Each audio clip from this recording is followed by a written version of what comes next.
Welcome to Michael's Cooking. Hello everyone, இன்றைக்கி நம்மளோட சேனலில் சிக்கன் மந்தி பண்ண போகிறோம். ஒரு ஃப்ளேவர்ஃபுல்லாக ரொம்ப சூப்பராக இருக்கும். வாங்க இது எப்படி பண்ணுறதுன்னு பார்க்கலாம்.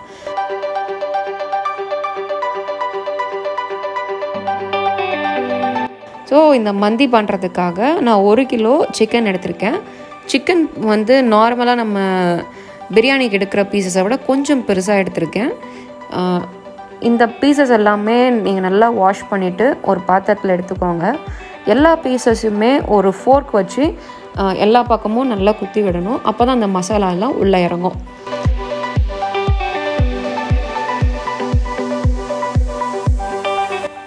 அதுக்கப்புறம் இது கூட ஒரு 1.5 2 டேபிள் ஸ்பூன் பெப்பர் தூள் ஆட் பண்ணிக்கிறேன்.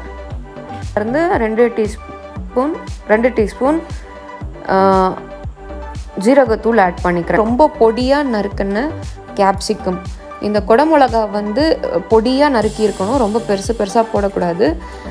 இது போடும்போது நல்லா வெந்து அது இருக்கிறதே தெரியாமல் போயிடும். அந்தளவுக்கு நம்ம வந்து பொடியாக நறுக்கணும். அடுத்தது ஒரு 2 கைப்பிடி அளவுக்கு கொத்தமல்லி புதினா, கூடவே ஒரு கப் அளவுக்கு சன்ஃப்ளவர் ஆயில் எடுத்திருக்கேன். நீங்கள் இதில் சன்ஃப்ளவர் ஆயில் தான் யூஸ் பண்ணணும். கோகோனட் ஆயிலெலாம் யூஸ் பண்ணிங்கன்னா டேஸ்ட்டு டிஃபர் ஆகும். ஸோ சன்ஃப்ளவர் ஆயிலே யூஸ் பண்ணிக்கோங்க. கொஞ்சமாக ஒரு 1/4 டீஸ்பூன் போல் மஞ்சள் தூள். அப்புறம் இது வந்து மேகியோடைய சிக்கன் ஸ்டாக் க்யூப்ஸ். இப்போது கடைகளில் வந்து சிக்கன் ஸ்டாக் க்யூப்ஸ்ன்னு தனியாகவே கிடைக்கிது. ஸோ நான் 2 மேகி சிக்கன் ஸ்டாக் க்யூப்ஸ் எடுத்திருக்கேன். அடுத்தது தேவையான அளவு உப்பு. ஸோ இதெல்லாம் போட்ட பிறகு நம்ம எல்லாத்தையும் நல்லா கை வச்சு பிசைஞ்சிக்க போகிறோம்.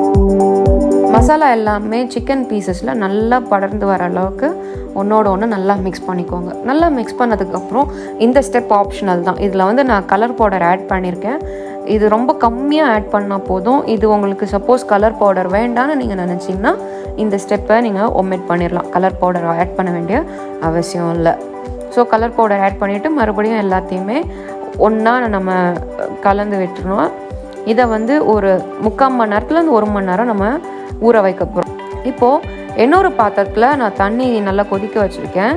தண்ணி நல்லா கொதித்து வரும்போது அது கூட பட்டை, ஜாதிபத்திரி, 2 டீஸ்பூன் பெப்பர்கார்ன்ஸ், மிளகு, முழு மிளகு, அப்புறம் ஏலக்காய், கொஞ்சமாக எண்ணெய், ஒரு டீஸ்பூன் அளவுக்கு எண்ணெய் நான் சேர்த்துருக்கேன். ஏன் எண்ணெய் சேர்க்குறேன்னா அரிசி வேகும்போது ஒன்றோடு ஒன்று ஒட்டாமல் இருக்கிறதுக்காக.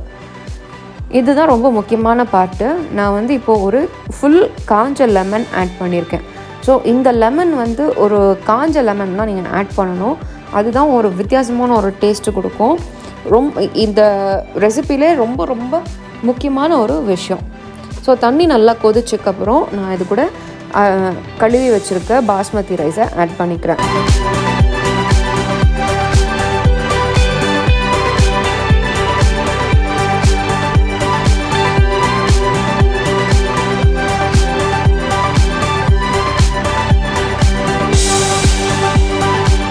இதில் உங்களுக்கு தேவையான அளவு உப்பு போட்டு நல்லா கலந்து விட்டுக்கோங்க. நம்ம ஆல்ரெடி சிக்கன்லேயும் உப்பு போட்டிருக்கோம்.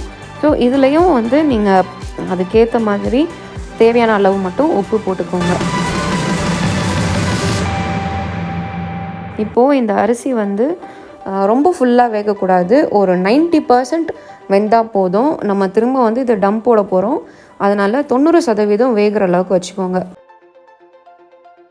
இப்போது நம்ம மேரினேட் பண்ணி வச்சுருக்க இந்த சிக்கனை அப்படியே நம்ம எடுத்து ஸ்டவ்வில் வைக்க போகிறோம். ஸோ அதில் இருக்கிறத அந்த ஆயில்னால் அது அப்படியே ஃப்ரை ஆகிரும். இதை வந்து நான் இப்போது ஸ்டவ்வில் வச்சு 2 பக்கமும் வெந்து வர மாதிரி நல்லா வேக வச்சுருக்கேன். இது வெந்துட்டுருக்கு. இதில் நான் எக்ஸஸாக இருக்க ஒரு 2 டீஸ்பூன் ஆயிலை மட்டும் நான் தனியாக எடுத்து வச்சுருக்கேன். இப்போ பாருங்கள், சிக்கன் நல்லா வெந்துடுச்சு. இப்போது நம்ம ரைஸை இது கூட லேயர் பண்ணிக்கலாம். நம்ம வேக வச்ச ரைஸை வந்து வடிகட்டி வச்சுருக்கேன். இப்போ ஃபஸ்ட்டு ஒரு லேயர் போட்டுக்கிறேன். அந்த லேயர் போட்டதுக்கப்புறம் நம்ம எடுத்து வச்சுருக்க ஆயிலை அது கூட ஆட் பண்ணிக்கிறேன். அந்த ஆயில் ஆட் பண்ணதுக்கப்புறம் மறுபடியும் ஒரு லேயர் ரைஸ் ஆட் பண்ணுறேன். அதுக்கு மேலே ஒரு லேயர் ஆயில், அதுக்கப்புறம் லாஸ்ட்டாக ஒரு லேயர் ரைஸ். இதெல்லாம் ஆட் பண்ணிவிட்டு உங்களுக்கு தேவை அப்படின்னா நீங்கள் கலர் பவுடர் இருந்தால் அதை தண்ணியில் இல்லைன்னா பாலில் மிக்ஸ் பண்ணி அது மேலே லைட்டாக தெளித்து விடுங்க. ஸோ இதை மூடி போட்டு ஒரு சிம்மில் ஒரு 10 மினிட்ஸ் வச்சா போதும். ரொம்ப சுவையான மந்தி பிரியாணி ரெடி ஆயிரும். ஸோ சிக்கன் மந்தி பண்ணுறது ரொம்ப சிம்பிள். இப்போ பாருங்கள், ரொம்ப ஃப்ளேவர்ஃபுல்லாக கலர்ஃபுல்லாக ஒரு சிக்கன் மந்தி ரெடி ஆயிடுச்சு. இப்போது இந்த நம்ம ஊரில் இது ஃபேமஸ் ஆகிட்டே வருது. ஸோ ரொம்ப டேஸ்டியான மந்தி எப்படி பண்ணுறது நம்ம பார்த்தோம். ஸோ தேங்க்யூ ஃபார் வாட்சிங். Stay home, stay safe.